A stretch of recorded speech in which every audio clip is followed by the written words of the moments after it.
Hello, I'm Dango Rose. Welcome to the Mountaineer Podcast, where everybody's listening. The Mountaineer brings you the latest news of the Peak to Peak region, in print, online, through our podcast, social media, and special publications. Now, listen in to the latest news of the area with our local journalists.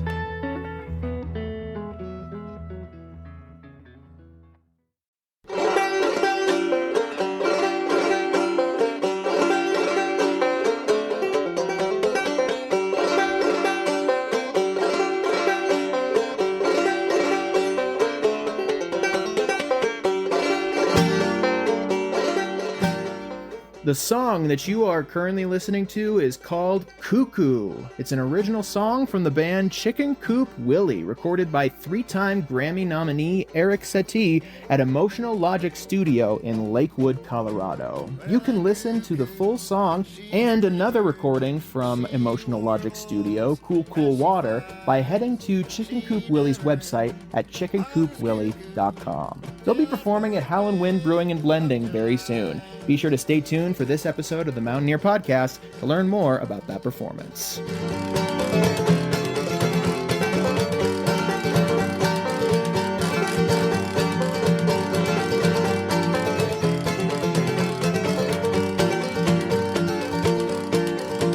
Gonna build me a log cabin on a mountain so high, so I can see Willie as he goes hiking by.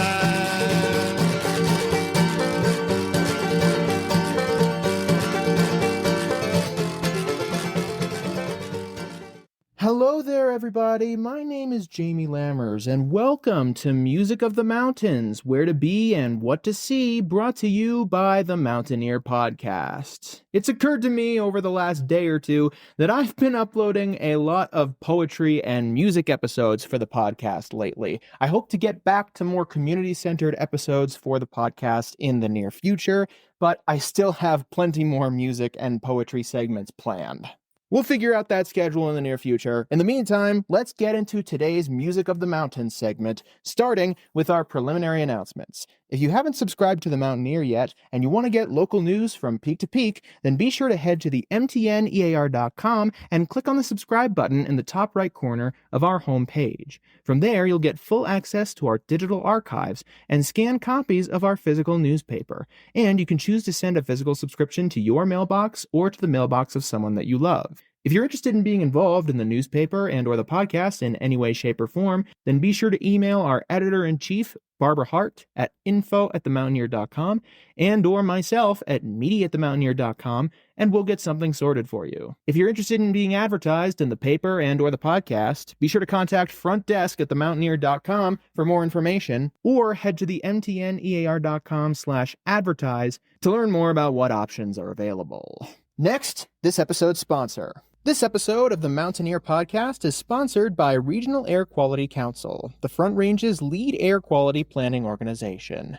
RAQC collaborates with state governments, organizations, and individuals to improve air quality and protect Colorado's health and environment through planning, policy development, and program implementation. The RAQC's current priority is ground-level ozone, the Front Range's most pressing air quality issue. For more information, please visit raqc.org. To learn more about ground-level ozone, what individuals can do to protect their health, and how to help improve our summer air quality, please visit simplestepsbetterair.org. You can also sign up for timely text or email alerts on this website to know when it matters most. And finally, our top story today, brought to you by Brittany Wagner. Our top story today comes from John Scarf. Rummage sale funds Grange building maintenance. The Golden Gate Canyon Grange hosted a rummage sale on August 1st and 2nd, 2025. The Grange was full of items donated by local residents, overwhelming 2 rooms and 2 patios. Grange President Terry Costeldia said the sale raises funds for building maintenance. Last year, funds purchased new lighting, and the previous year, funds went to finish the new floor. You can read the full story in this week's Mountaineer or at themountaineer.com. Thank you, Brittany, for bringing us our top story. And now, let's get into the interview. Our guest this time around, do you mind introducing yourself real quick? My name is Chicken Coop Willaye. I play in a quartet here out of Boulder County. We play old-time music, bluegrass music, ragtime music, a lot of music from the early 1900s, what we call Appalachian-influenced early American roots music. And you'll be performing at Howlin' Wind very soon. Chicken Coop Willaye. Yes, and it's actually Willie. It's a funny spelling, but you can just pronounce it Willie. That's just fine. Got it. Willie. So where did that name originate? Do you refer to yourself by that name or to the band as that name? Where did the name come from? Okay, well, I am Chicken Coop Willaye. The band is also Chicken Coop Willaye Band. And also started as Washboard Willaye when I'm from North Carolina, lived in Atlanta for about a decade after graduating from Appalachian State. And while living there, I met some of the local blues cats that played at the Northside Tavern and started sitting in with Mudcat on Wednesday nights. He had folks that played washboard with him on, piedmont and country blues. And I kind of just started sitting in, learning how to play the washboard in those styles. So kind of start off as the Washboard Willaye, and then on Tuesday nights also at Northside Tavern, Donnie McCormick would play, the great Donnie Mac. He was in a southern rock band called Eric Quincy Tate in the late 60s and 70s, and he was the lead singer and the lead drummer, and they're on the Capricorn label in Atlanta, Georgia, good friends with the Allman Brothers in Macon, Georgia. And as the story goes, like I said, Donnie was the lead drummer in Eric Quincy Tate. He was hanging out at the Allman Brothers farm one day in the 70s, and they were picking acoustic guitars, and he said, I can't bring out my whole drum kit. So they said, go out in the barn, see what you can find. He came back with a transporter chicken coop box, kind of a rectangular box that you could transport chickens in, and you can turn it on its side and play it with drumsticks. So every Tuesday night at the Northside Tavern, Donnie Mac would play one of those. So when I was starting one of my first bands, as the story goes, I was going to kind of a mountain antique store up in North Georgia to grab this other instrument that I had seen before, kind of a homemade, a Native American instrument, a percussion instrument. But they also told me, go out in the bar and see what we have, and they had chicken coops. So that's the day Chicken Coop Willaye was born. Of all the ways I could have imagined that name originating, that was the last thing I expected. I had to mute my microphone on my end so that the audio didn't capture my laughter of surprise. So how on earth can you play a chicken coop in the first place? So if you've ever seen one, the bottom is plywood and the top is like a picket fence with a door in the middle, and it has dowels going through the middle of both of those between the two, plywood and the top picket fence piece. So all you do is you turn it on its side, and then on your right hand side you have the plywood that you play like a bass drum, and then on the left hand side you have the picket fence side. It's more like a snare drum, I'd like to say. And I put cowbells on mine so you get a little high end out of that. And Donnie Mac had ram's horns on his, which were really cool. So yeah, you just kind of play with drumsticks and have a lot of fun with it. So in terms of the group as a whole, has it developed over the years? Has it been a pretty consistent lineup? Who's part of the group now? What's the general background of Chicken Coop Willaye Band? Sure, it's developed over the years. Alec Dawson and Brian Hanesian were the first members that are still with me, and then Jake Livingston joined us about a year later. And yeah, we all just joined together, and we enjoy the same music, and we really love playing this type of roots music, and we have a lot of fun with it. And yeah, we're trying to write more originals. We have a few good originals out there. Jake's wrote a few, Brian's wrote a few, and hopefully we'll have more of those recorded on the website soon. So are you guys working to record original material in the near future? We're working on some new original songs. Our last recordings we recorded with the producer Eric Satie from Lakewood, Colorado, a 3-time Grammy nominated artist. And yeah, he's a great producer. You can hear a couple of recordings we have on our website that he helped produce, and we're going to go in the studio hopefully in the next month or two and record some more songs. One that's kind of near and dear to my heart. As many people know, Hurricane Helene devastated Western North Carolina. My family is 6 generations in Western North Carolina, so we wrote a song about the Hurricane Helene that we'd like to record soon. So you primarily focused on traditional songs throughout your performances, but are you starting to shift more into original songs through your performances? Do you still focus on traditional songs? Yeah, we focus a lot on traditional music. You know, a lot of the songs that say Doc Watson might have used to play, or Dog and Jerry Garcia used to play together. David Grisman, also known as Dog, and Jerry Garcia, some of the bluegrass and folk songs they used to play. You know, we incorporate a lot of the traditional early American music. A lot of songs that kind of influenced me growing up. You know, I grew up as a kid singing This Little Light of Mine, She'll Be Coming Around the Mountain, you know, those types of songs, and heavily influenced by folk and bluegrass music growing up. So we incorporate a lot of that in our show. And in terms of the group and as individuals, how long have you guys been writing songs? Sure. I guess individually, we've all been writing songs for a while, probably decades. And then collectively, you know, someone will start a song and may need to add the melody or whatever. So we'll get together and add all the instrumentation to the lyrics. And some songs are just written pretty easily, you know, and band members will just bring it to us and we'll tweak it just slightly and just run with that. Some songs we have to, you know, get together and work on the lyrics together, and we might have a starter that one of the band members created, and then, you know, we just get together and work on the instrumentation and the melodies and finalize the lyrics and see where everybody fits in well and go from there. And how has the songwriting process developed for you guys as a group specifically? How do you guys work together to bring songs to life? Well, I guess as many bands, we'd like to put out more original music that our fans can kind of sing along to and associate our band with that type of music.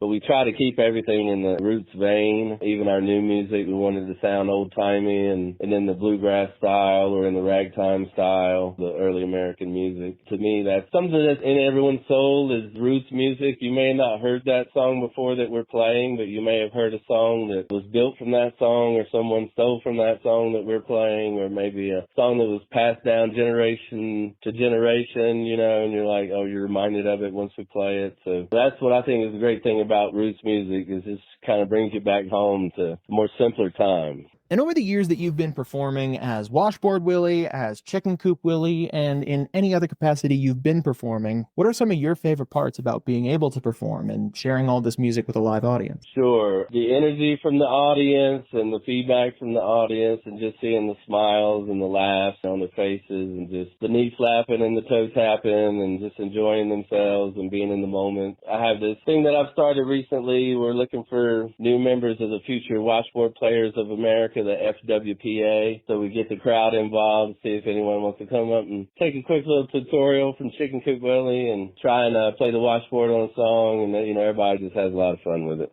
So in terms of performances, do you prefer playing in a group? Have you played solo from time to time? Do you prefer playing solo? Are there pros and cons to both? I've always played in groups. I've always said, you know, I play accompaniment. I'm more the rhythm percussion guy. Everyone else is more the singers and the instrument players. And so I've always played with different bands along the way. And yeah, that's where I thrive, is playing with other pickers. And sometimes you're playing spontaneously, maybe at a jam, or so that's kind of how I learned originally, just playing spontaneously, sitting in with other blues players in Atlanta at the Northside Tavern. And yeah, that's kind of how I started out, was just playing improvisational. So I kind of thrive off playing off of other players and feeding off the energy of the crowd and the band, and, you know, trying to put on a good show. And is there anything that you hope people will be able to take away from your shows when they come to see you? I hope they leave with a smile on their face and a story to tell. And yeah, are there any other shows that you want to promote or anything else you want to add before we sign off? So sure, we have a few shows lined up I'd like to mention. On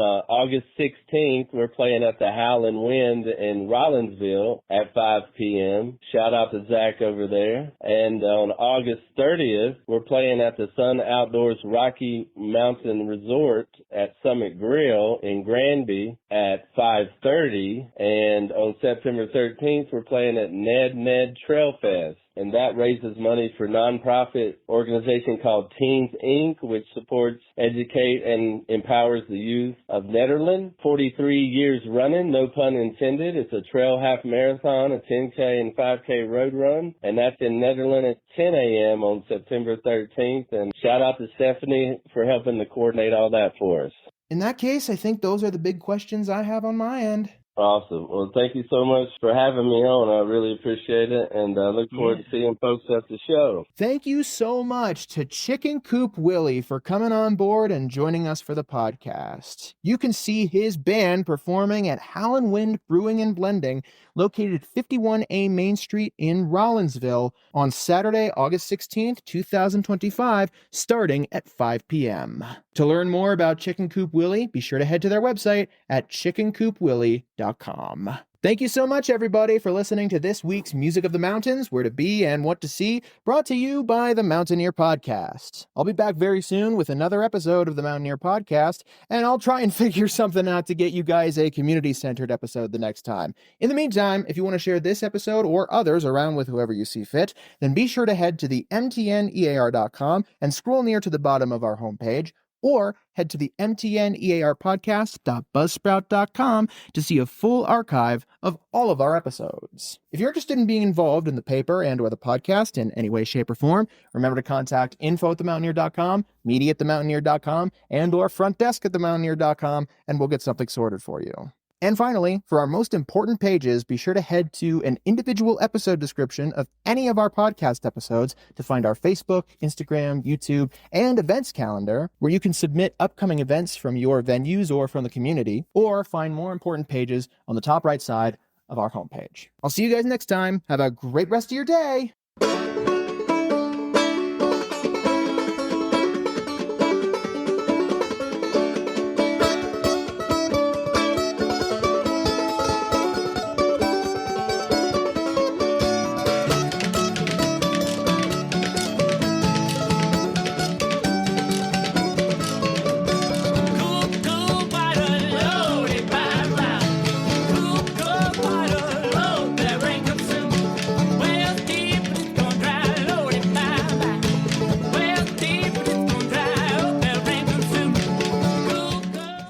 The song that you are currently listening to is called Cool, Cool Water.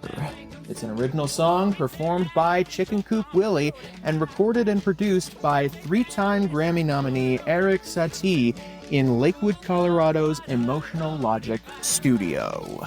Chicken Coop Willaye will be performing live at Howlin' Wind Brewing and Blending very soon, so be sure to head over to 51A Main Street in Rollinsville on Saturday, August 16th, 2025, starting at 5 p.m. to see them performing live. If you want to learn more about the band and check out the full performance of Cuckoo along with Cool Cool Water, then be sure to head to chickencoopwillaye.com.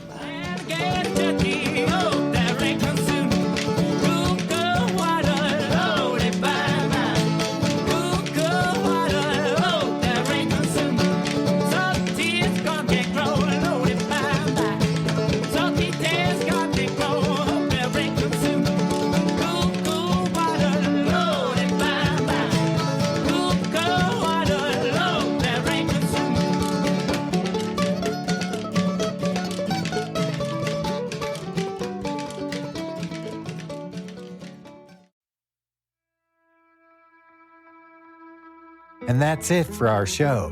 Subscribe online to get more access to more news, weekly updates to our community calendar, and a link to our YouTube channel by visiting themountaineer.com. Be sure to use the coupon code PODCAST when subscribing for a 10% discount, only available to our listeners. If you are in the local Peak to Peak area, be sure to pick up a print edition of The Mountaineer at a local business. I'm Dango Rose. Thank you for listening.